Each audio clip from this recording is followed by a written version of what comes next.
ಪ್ರೀತಿಯ ದೇವಜನರೇ, ಈ ಒಂದು ದಿನದಲ್ಲಿ ಈ ಒಂದು ವಿಡಿಯೋ ಮೂಲಕ ನಿಮ್ಮನ್ನು ಸಂಧಿಸಲು ನನಗೆ ಬಹಳ ಸಂತೋಷ. ಕಳೆದ ದಿನಗಳಿಂದ ನಾವು ನೋಹನ ಕುರಿತು ನಾವು ಧ್ಯಾನವನ್ನ ಮಾಡ್ತಾ ಇದ್ದೇವೆ. ಪ್ರತಿದಿನ ನಾವು ನೋಹನನ್ನ ನಾವು ಧ್ಯಾನ ಮಾಡಿದ್ರು ಆ ನೋಹನ ಜೀವಿತದಲ್ಲಿ ದೇವರು ಮಾಡಿದಂತ ಕಾರ್ಯಗಳನ್ನ ನೆನೆಸಿ ನಾವು ಆ ಒಂದು ಕಾರ್ಯವನ್ನ ನಾವೇನ್ ಮಾಡ್ತಾ ಇದೀವಿ ಅಂತ ಹೇಳಿದ್ರೆ ಧ್ಯಾನವನ್ನ ಮಾಡುತ್ತಾ ಇದ್ದೇವೆ. ಈ ದಿನದಲ್ಲೂ ನಾವು ಧ್ಯಾನವನ್ನ ಮಾಡೋಣ. ನೋಹನನ್ನ ದೇವರು ಅವನು ನಾವೆಯಿಂದ ಹೊರಗಡೆ ಬಂದಾದ ಮೇಲೆ ಅವನು ದೇವರಿಗೆ ಯಜ್ಞವೇದಿಯನ್ನ ಕಟ್ಟಿ ಅವನು ದೇವರನ್ನ ಆರಾಧನೆ ಮಾಡಾದ್ಮೇಲೆ ದೇವರು ಆರಾಧನೆಯನ್ನ ಆ ದೇವರಿಗೆ ಆ ಒಂದು ಆರಾಧನೆ ಮೆಚ್ಚುಗೆ ಆಗಿತ್ತು. ಆರಾಧನೆ ಅದಾದ ಮೇಲೆ ನೋಡುವಾಗ 4 ಕಾಲಗಳು ಅಲ್ಲಿ ಪ್ರಾರಂಭವಾಯಿತು ಎಂಬುದಾಗಿ ನಾವು ಕಳೆದ ಸಂಚಿಕೆಯಲ್ಲಿ ನಾವು ನೋಡಿದ್ವಿ. ಇವತ್ತು ನಾವು ನೋಡುವಾಗ ಆದಿಕಾಂಡ 9ನೇ ಅಧ್ಯಾಯ 1ನೇ ವಾಕ್ಯದಲ್ಲಿ ಅಲ್ಲಿ ನೋಡುವಾಗ ದೇವರು ನೋಹನನ್ನ ಅವನ ಮಕ್ಕಳನ್ನ ಆಶೀರ್ವದಿಸಿ ಅವರಿಗೆ ಬಹು ಸಂತಾನವುಳ್ಳವರಾಗಿ ಹೆಚ್ಚಿರಿ, ಭೂಲೋಕದಲ್ಲೆಲ್ಲ ತುಂಬಿಕೊಳ್ಳಿರಿ ಎಂಬುದಾಗಿ ಅಲ್ಲಿ ಆಶೀರ್ವಾದ ವಚನವನ್ನ ದೇವರ ಕೊಡ್ತಿದ್ದಾರೆ. ಇದನ್ನ ನೋಡುವಾಗ ದೇವರು ಆದಿಕಾಂಡ 1ನೇ ಅಧ್ಯಾಯದಲ್ಲಿ 2ನೇ ಅಧ್ಯಾಯದಲ್ಲಿ ನಾವು ಏನನ್ನ ನಾವು ನೋಡಿದ್ವೋ, ದೇವರು ಆದಾಮನನ್ನ ಉಂಟು ಮಾಡಿ ಅವನಿಗೆ ಕೊಟ್ಟಂತ ವಾಗ್ದಾನ ಅದೇನು ಹೇಳಿದ್ರೋ ಅದೇ ಕಾರ್ಯಗಳನ್ನು ನಾವು ಇಲ್ಲೂ ಸಹ ಒಂದ್ ಸ್ವಲ್ಪ ನಾವು ನೋಡಬಹುದು. ಆದ್ರೆ ಆದಾಮನಿಂದ ಬಂದಂತ ಸಂತತಿಯವರು ಪಾಪ ಮಾಡಿ ದೇವರು ಏನ್ ಮಾಡಿದ್ರು ಅಂದ್ರೆ ನಾಶ ಪಡಿಸಾದ್ಮೇಲೆ ಇಲ್ಲಿ ದೇವರು ನೋಹನನ್ನ ಅವನ ಕುಟುಂಬವನ್ನ ನೋಡಿ ಅದೇ ವಾಗ್ದಾನವನ್ನ ಇಲ್ಲೂ ಸಹ ದೇವರಲ್ಲಿ ಹೇಳ್ತಿದ್ದಾರೆ.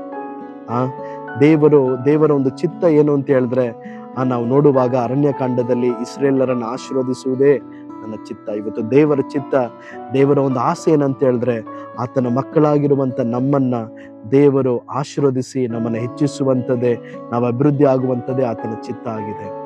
ಮುಂದೆ ನಾವು ನೋಡುವಾಗ ಭೂಮಿಯ ಮೇಲಿರುವ ಎಲ್ಲ ಮೃಗಗಳು, ಆಕಾಶದ ಎಲ್ಲ ಪಕ್ಷಿಗಳು, ನೆಲದ ಮೇಲೆ ಹರಿದಾಡುವ ಎಲ್ಲಾ ಕ್ರಿಮಿಕೀಟಗಳು, ಸಮುದ್ರದ ಮೀನುಗಳು ನಿಮಗೆ ಹೆದರಿ ಅಂಜಿಕೊಳ್ಳುವವು, ನಾನು ಅವುಗಳನ್ನ ನಿಮಗೆ ಸ್ವಾಧೀನಕ್ಕೆ ಕೊಟ್ಟಿದ್ದೇನೆ.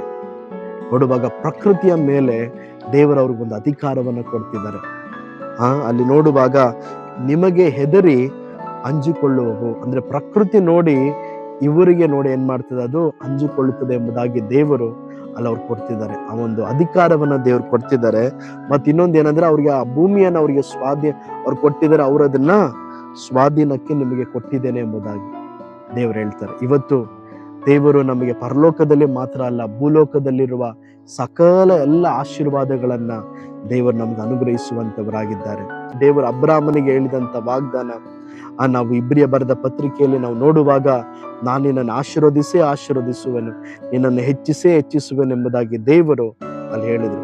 ಆ ವಾಗ್ದಾನ ಅಬ್ರಾಹ್ಮನಿಗೂ ಅವನ ಸಂತತಿಯಾಗಿರುವಂತ ನಮಗೂ ಅದು ಸ್ವಂತವಾಗಿದೆ. ಇವತ್ತೂ ಸಹ ಆ ವಾಗ್ದಾನ ಅಬ್ರಾಹ್ಮನಿಗೆ ಮಾತ್ರ ಅಲ್ಲ, ಇವತ್ತು ನಮ್ಮ ಜೀವಿತದಲ್ಲೂ ಸಹ ಆ ವಾಗ್ದಾನ ಅದು ನೆರವೇರುತ್ತಾ ಇದೆ.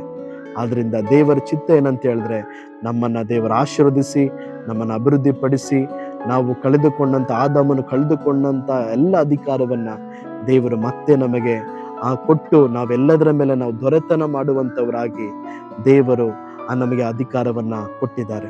ಆದ್ರಿಂದ ಈ ಒಂದು ದಿನದಲ್ಲಿ ಈ ಒಂದು ವಾಕ್ಯದ ಮೂಲಕ ದೇವರು ನಿಮ್ಮನ್ನ ಆಶೀರ್ವದಿಸಲಿ.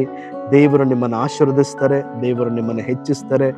ದೇವರು ನಿಮಗೆ ಅಧಿಕಾರವನ್ನ ಕೊಟ್ಟು ದೇವರು ನಿಮ್ಮನಿಗೆ ಕೊಟ್ಟಿರುವಂಥದ್ದೆಲ್ಲವನ್ನ ನೀವು ಸ್ವಾಧೀನ ಮಾಡ್ಕೊಳ್ರಿ.